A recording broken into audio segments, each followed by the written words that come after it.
Rapist આસારામની એક ઝલક જોવા અંધ ભક્તોએ સુરતમાં લાઈન લગાવી છે।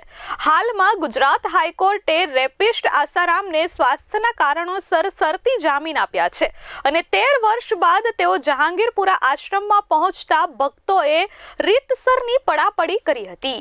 दुष्कर्म केस में आजीवन कैदनी सजा भोगवी रहेला અને તાજેતરમાં ગુજરાત હાઈકોર્ટ દ્વારા સ્વાસ્થ્યના કારણોસર શરતી જામીન મેળવનાર આશારામ લગભગ 13 વર્ષ બાદ સુરત પહોંચ્યા છે। ભાવનગરથી રોરો ફેરી મારફતે આગમન કરનાર આશારામના જહાંગીરપુરા આશ્રમમાં પહોંચતાની સાથે હજારો અનુયાયીઓમાં ભારે ઉત્સાહ અને ભક્તિભાવ જોવા મળ્યો હતો।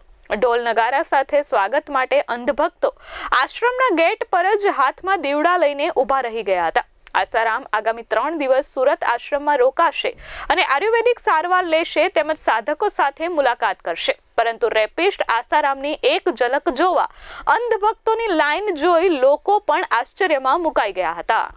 Bureau report S24 news Surat.